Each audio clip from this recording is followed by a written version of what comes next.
Hi hello welcome to రాకకరణ్ vlogs. మనకి tea time అయ్యిందంటే చాలు దాంట్లోకి మంచికి ఒక మంచి బిస్కెట్ ఉండాల్సిందే కదా.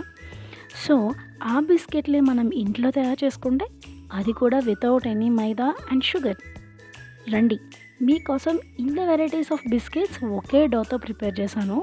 వీటి రెసిపీ కావాలంటే ఫుల్ వీడియో అస్సలు స్కిప్ చేయకుండా చూసేయండి. చూసారా, రకరకాల షేపులతో రకరకాల టైప్స్లో ఎలా తయారు చేశానో.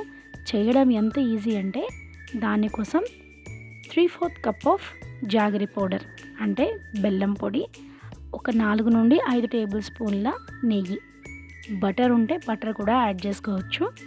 ఇక్కడ ఈ రెండు కూడా చక్కగా మిక్స్ అయిపోయేలాగా కలిపేసుకోవాలి. ఇలా మిక్స్ చేయడం వల్ల ఆ నెయ్యి అనేది పూర్తిగా ఆ బెల్లం పొడికి చక్కగా పట్టేస్తుంది అనమాట. తర్వాత దీంట్లో 1.5 కప్పుల గోధుమ పిండి తీసుకుంటున్నాను నేను. మీకు చెప్పాను కదా మైదా అయితే అస్సలు వాడనని.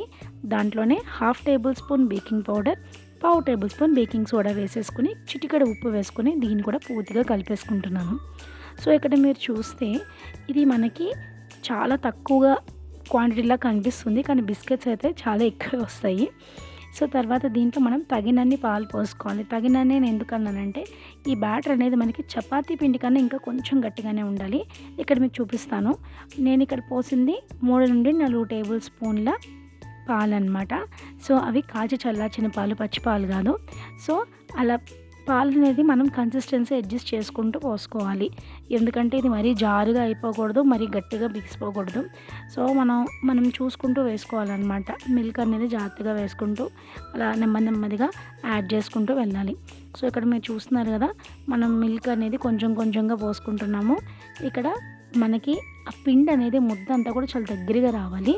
అండ్ చపాతీకి అయితే ఎంత గట్టిగా ఉంటుందో అంతకన్నా ఇంకొంచెం గట్టిగా, అంటే పూరీ పిండి కన్నా ఇంకొంచెం గట్టిగా కావాలి. ఎందుకంటే మనం దీన్ని బేక్ చేస్తాం కాబట్టి, ఇవైతే మనము పెనం మీద కాల్చేది కాదు, బేక్ చేస్తాం కాబట్టి మనం ఏం చేయాలంటే పిండి అనేది కొంచెం గట్టిగా రావాలి. పిండి అయితే బాగా గట్టిగా పిసకాల్సిన అవసరం అయితే లేదు. సో ఇక్కడ మీరు చూస్తున్నారు కదా, మనం already baking powder, baking soda వేయడం వల్ల కొంచెం అలా ఫ్లఫీగా అనిపిస్తుంది. సో తర్వాత నేను ఒక బేకింగ్ కోసం అని ఒక ట్రే తీసుకున్నాను. బేకింగ్ ట్రే మీ దగ్గర స్టీల్ ఉన్నా ఓకే, లేదా ఇలాంటి అల్యూమినియం ఉన్నా ఓకే. సో మీరు ఇలా బేక్ చేసుకోవడానికి మీరు చక్కగా ఒక లోతుగా ఉన్న ఒక గిన్నె కానీ, ఒక ప్లేట్ కానీ, లేదా ఇలాంటి టిన్ కానీ తీసుకొని దాన్ని కొంచెం నెయ్యి రాసుకొని బేకింగ్ షీట్ అయితే వేసేసుకొని పక్కన పెట్టేసుకోవాలి. తర్వాత నేను ఇక్కడ ఒక ప్లాస్టిక్ షీట్ తీసుకున్నాను. ఇప్పుడు ఏంటంటే మనము ఈ ప్రిపేర్ చేసి పెట్టుకున్న ఈ ముద్దని మనం ఇప్పుడు బిస్కెట్స్ లాగా తయారు చేసుకుంటాం అనమాట. సో ఇక్కడ మీరు చూస్తున్నారు కదా, దీన్ని మనం ఒక్కసారి ఇలా ఒత్తేసుకోవాలి. ఒత్తుకున్న తర్వాత దీన్ని కొంచెం మందంగా ఒత్తుకోవాలి. చపాతీలు ఒత్తుకున్నంత మందంగా కాదు, అంటే పలుచగా కాదు. సో మందం అనేది కొంచెం ఎక్కువగానే ఉండాలన్నమాట. ఎందుకంటే బిస్కెట్స్ మనకి కొంచెం ఇలా బేక్ అయిన తర్వాత కొద్దిగా ఉబ్బుతాయి కాబట్టి కొంచెం మందంగా ఉండాలి. అలాగని పూర్తిగా మందంగా ఉంటే లోపల అనేది అస్సలు ఉడకదు. సో ఇక్కడ చూస్తున్నారు కదా మీరు, జస్ట్ కొంచెం థిక్గా చేస్తున్నాను అంతే నేను. అండ్ ఇలా చేయడం వల్ల ఏంటంటే మనకి క్రిస్పీనెస్ వస్తుంది. ఎప్పుడైనా సరే బిస్కెట్స్లో క్రిస్పీనెస్ వస్తుంది. అండ్ మీరు మనం బయట బేకరీలో కొనే బిస్కెట్స్లో మైదా ఉంటుంది, డాల్డా ఉంటుంది, షుగర్ ఉంటుంది. సో వాటి వల్ల ఏమవుతుందంటే ఇటు బిస్కెట్లు ఎలా అయితే లేయర్గా ఉంటాయి, ఇవైతే అలా ఉండవు. ఎందుకంటే ఇవి మనము కొంచెం పలుచగా చేసుకుంటున్నాము, క్రంచీగా ఉండాలని. అండ్ మైదా, డాల్డా వల్ల అవి కొంచెం అలా ఉబ్బినట్టు ఉంటాయి అన్నమాట. సో ఇక్కడ మీరు చూస్తున్నారు కదా, నేను ఇంత మాత్రం మందం చేసుకుంటున్నాను. సో ఈ బిస్కెట్స్ ప్రిపేర్ చేసుకోవడానికి నేను కుకీ కట్టర్ యూస్ చేస్తున్నాను. మీ దగ్గర ఏదైనా షేప్స్ ఉన్న మంచి గట్టిగా కొంచెం ప్రెస్ చేస్తే ఆ షేప్ వచ్చే ఇలాంటివి ఏమన్నా ఉంటే అవి కూడా మీరు యూస్ చేసుకోవచ్చు. ఇక్కడ చూస్తున్నారు కదా, నా హెల్పింగ్ హ్యాండ్ వచ్చేసింది. సో మా పాప ఏదన్నా పని స్టార్ట్ చేస్తే నేను అంటూ వెనకాలే ఉంటుంది. పనికి డబుల్ పని అవుతుంది ఆబ్వియస్లీ పిల్లలు చేయి పెడితే. కాకపోతే ఏంటంటే వాళ్ళని కూడా ఇన్వాల్వ్ చేస్తే వాళ్ళకు కూడా అర్థమవుతుంది, ఓకే మనం ఎంత కష్టపడి చేస్తున్నాము అని. సో వాళ్ళు మనం చేసే పనికి వాల్యూ ఇస్తారు అన్నది నా ఒపీనియన్.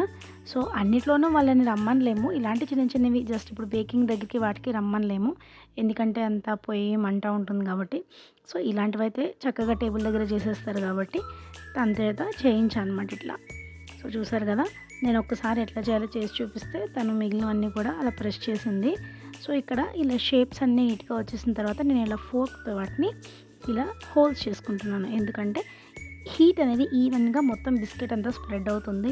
లేదంటే ఊరిని పైన పైన ఉడుకుతుందనమాట, లోపల అయితే ఉడకదు. సో అందుకని ఎప్పుడన్నా సరే మనం బిస్కెట్స్ ప్రిపేర్ చేసుకునేటప్పుడు ఇలా ఫోర్క్తో చిల్లులు పెట్టుకుంటే కనుక చూడ్డానికి అందంగా కనిపిస్తుంది, ఇంకా మనకి ఈవెన్గా బేక్ అవుతుంది. ఇది ఫస్ట్ బ్యాచ్ అనమాట, ఫస్ట్ బ్యాచ్ ఆఫ్ కుకీస్ ఇవి. సో ఇవైతే నేను బేక్ చేసి కింద పెట్టగానే అయిపోయాయి. అందరికీ టేస్ట్కి ఇచ్చేసాను అనమాట, కనీసం ఫోటో కూడా లేవు.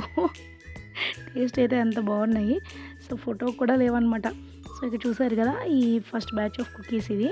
సో వీటిలో నేను మొత్తం అంతా మనం ఆల్రెడీ గ్రీస్ చేసి పెట్టుకున్నాం కదా ట్రే, ఆ ట్రేలో పెట్టేస్తున్నాను.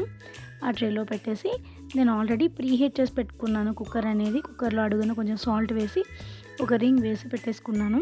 మనం బిస్కెట్స్ దేనిలో అయితే బేక్ చేద్దాం అనుకుంటున్నాం ఆ బేకింగ్ టిన్ కూడా ఇందులో పెట్టేసి మూత పెట్టేసుకుంటున్నాను. దీన్ని ఇలా 15 నుండి 20 నిమిషాలు వదిలేస్తే చక్కగా బేక్ అయిపోతాయి. ఈలోపు మిగిలిన పిండిని నేను ఇట్లా చిన్న చిన్న బిస్కెట్స్ లేదా చిన్న చిన్న క్రొసాన్ మోడల్లో చేసుకున్నాను అనమాట. సో 20 నిమిషాల తర్వాత చూడండి ఎంత బాగా వచ్చాయో. అండ్ నేను పక్కన ఇంకొక పెనం కూడా పెట్టుకుని దాని మీద కూడా సేమ్ ప్రాసెస్ చేస్తున్నాను అనమాట, ఎందుకంటే తొందరగా అవుతుందని.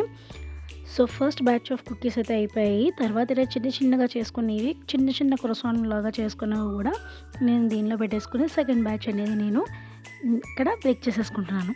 తర్వాత ఇంకా మిగిలిన పిండితో ఇలా పొడుగ్గా కట్ చేసుకుని దానిపైన కొంచెం షుగర్ యాడ్ చేసుకున్నాను. తర్వాత వీటి మీద కొద్దిగా డ్రై ఫ్రూట్స్ అనేవి చల్లుకున్నాను ఇంకొక బ్యాచ్ మీద. సో ఇలా ఒకే డోతో రకరకాలుగా చేశాను అనమాట. సో ఇక్కడ మీరు చూస్తున్నారు కదా, బిస్కెట్స్ అన్ని సూపర్ టేస్టీ వచ్చాయి, సూపర్ క్రంచీ ఉన్నాయి. మీరు కూడా ట్రై చేసి ఎలా వచ్చిందో నాకు కింద కామెంట్ సెక్షన్లో తెలియజేయండి. Thank you so much for watching. మా ఛానల్ని సబ్స్క్రైబ్ చేసి ఇలా కొత్త రెసిపీస్ నేర్చుకుని మీ ఇంటిలో పదికి పెట్టి హ్యాపీగా ఉండండి. Thank you, bye bye.